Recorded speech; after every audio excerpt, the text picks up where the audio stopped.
won't you come back home? Promise the way that you hold me. Thank you guys so much for having me here today. It's great to see such a good turnout to support your local county relay. I also have notes, and any of you who are survivors know that there is a such thing as chemo brain, and it never goes away. And I have a time limit that I'm supposed to stay in, so I do have notes that I'm going to stick to, so I can stay in the time limit I'm supposed to be in. All right, I want to share a little bit of my story with you guys, and then I want to talk to you about why we relay. In November of 2016, I was diagnosed with breast cancer. It was stage 2B, invasive ductal carcinoma with lymph node involvement. I first noticed a lump in my breast in about November of 2015, and I went for a mammogram. The mammogram results came back that everything was fine, and they said I just had dense breast tissue. Throughout the summer of 2016, I started to notice that it was getting harder and larger. So I struggled a little bit with going back to my doctor about it because of the fact that I felt like my doctors and the radiologists should know what they were doing, and I felt kind of silly questioning them, but I did. I finally went back in November of 2016, so by that time it had been a year since I first noticed it. My doctor got me in immediately. He sent me for a mammogram, and they also did an ultrasound just to be sure. He thought that it was probably a cyst, but by the time the radiologist was finished, they realized that there was no fluid in it at all. The radiologist told me that day that he thought with a lot of certainty that it was cancer. He did a needle biopsy that day, and Monday, the week of Thanksgiving, I had the biopsy done the week of Thanksgiving on Monday, and on Wednesday, the day before Thanksgiving, my doctor called me to give me the news. It never gets easier. He called me to tell me that it was most definitely a malignant tumor and that I had cancer. My reaction was the same as I'm sure most of you who have experienced this. I went numb. I didn't hear a whole lot more of what my doctor said until he said this phrase that stuck with me. He said, "Kimberly, breast cancer is not a death sentence." I know now that my diagnosis was not a death sentence, but that's exactly what it felt like at that time. I've learned so much throughout the past years that I wish I had known at that time or even before that time. Education and information that I now know is available for anyone, anytime, that you can get through wonderful programs like the American Cancer Society and their website at cancer.org. It's just, the information is readily available for anybody who wants to know more. Knowledge is power, and the more knowledge we have as survivors and as caregivers and even as volunteers, it will help our experience in our battle with cancer. During my treatment, I endured 12 weekly rounds of Taxol and 3 months of bi-weekly treatments of AC, which is lovingly referred to as the Red Devil. And if you've had that or know someone who has, you know that it definitely earns its name. That one almost took me out. After my body had a few weeks to regain some strength, I had surgery. I had a lumpectomy, and they actually removed 2 tumors. There was a satellite tumor that they had found behind the original tumor, and they also removed 7 lymph nodes, including the sentinel lymph node, which had tested positive when it was biopsied. A few weeks after recovering from surgery, I began 7 weeks of daily radiation treatment.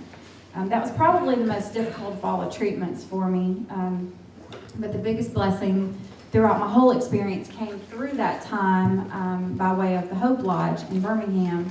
My husband and I were very fortunate to be able to stay there through the entire course of my treatment, it was free of charge, provided by the American Cancer Society. This was such a gift, especially on days when I was so weak I could barely make the 10-minute drive from the clinic back to the lodge, much less an hour-and-a-half drive 2 times a day. That would have been extremely difficult for me. So that that was a huge blessing for us. I will always be grateful for the opportunity to be able to stay there. And the staff and the volunteers at the Hope Lodge in Birmingham, they were wonderful.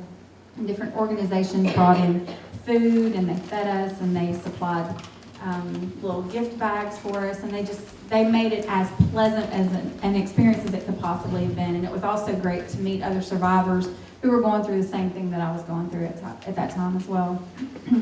That experience is actually what inspired me to get involved. I felt like I needed to do something to help others get connected to the knowledge that I had found and to the benefits that I had found. And just 4 months after I completed my treatments, my husband and I decided to get involved in Relay for Life in Coleman County, which is where we live. Now 2 years later, my husband is heavily involved with the Relay Committee, and he is actually the sponsor chair for the Coleman County Relay Committee. And I'm now sharing my story with survivors, caregivers, and volunteers as a voice of hope for the American Cancer Society. When I completed my radiation and my hair began to grow back and I started to feel more like me again, I thought it was all over. I thought, I have fought and won this battle. I can move on with my life. So you can imagine my state of mind when 3 months after completing treatment for breast cancer, my doctor discovered precancerous cells on my cervix during a routine pap smear. It was definitely one of those "you've got to be kidding me" moments. I would have thought originally that having absolutely no family history of cancer would have kept me in the clear from having breast cancer. And then I guess I thought after fighting breast cancer that I should really be exempt from any other cancers after that. Unfortunately, that's not the way that it works. Just another lesson I've learned on my journey is that I will never again be naive enough to think it won't happen to me. I endured 2 extremely invasive and painful surgeries to try to remove the precancerous cells, only to have them return both times. That's when I made the decision to have a radical hysterectomy, because I figured I can't get cancer in what's not there, right? So I had the surgery just a few months ago in October, and I am, as of right now, doing great, and I'm very thankful for that. Some of the most important things that I've learned throughout this journey are I can't do this journey alone. I have had the most amazing support system, and my husband is the most amazing partner that I could have ever asked for. And just a little note, and this is not even in my notes, but I'm going to tell you this anyway. My husband and I were dating when I was diagnosed. He actually proposed to me after I found out I had cancer, and I tried to get rid of him and said, "You don't need to be saddled with this." But then he proposed, and we actually got married right before I started chemo. So the whole first entire year of our marriage was spent battling cancer, and he was by my side every step of the way, and I'm forever grateful.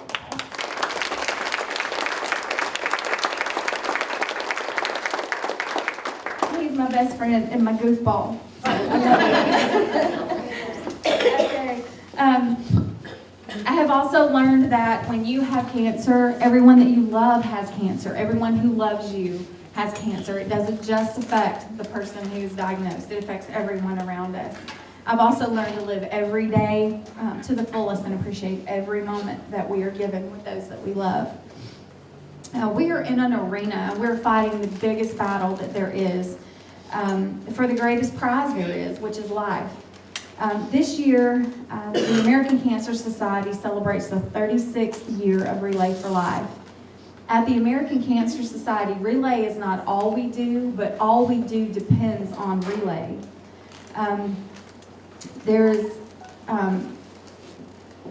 We are helping to save more lives than ever before by empowering activists, conducting breakthrough research, providing patient services, access to care, and so much more.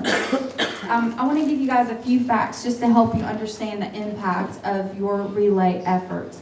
And I also want to give you, if you don't have this information, it's readily accessible on the American Cancer Society website, or you can Google American Cancer Society, where does the money go? And this is a great tool to have when you are doing fundraising events, because people want to know. Even if you're just posting your even if you're just sharing your event on Facebook, people want to know where the money's going. So if you have these numbers, it's a lot more impactful than just saying, oh, this goes to help people with cancer. Since 1991, there has been a 26% drop in cancer death rates. And I don't know if you guys have heard, but as of, I believe it was either yesterday or the day before, they put the statistics out for this year. And I believe the death rate has dropped another is it 2.5%? Yes, now it's to 29%, which is a huge step. And that has to do with all of you guys and all of us, all the efforts that we make in this, in raising money for this. There have been more than 2.4 million lives saved. Nearly $5 billion has been invested in research since 1946, funding studies to find the causes of cancer, better treatments, and improve the lives of cancer patients. In 1 year, 3.7 million survivors, caregivers, and supporters gathered to Relay for Life and other events also to support and celebrate those facing cancer and to raise funds and awareness.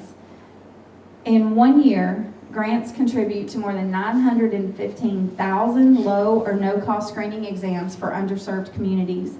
In 1 year, 543,000 free nights of lodging are provided to cancer patients who are undergoing treatment, and 480,000 free rides are given to cancer patients who need rides to and from treatments.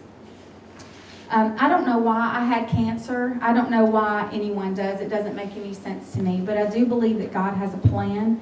He has a plan for all of our lives, and that there's a purpose for everything under the sun. I do believe that He has not given us a spirit of fear, but of power and of love and a sound mind. And we can all work together to make sure that that happens.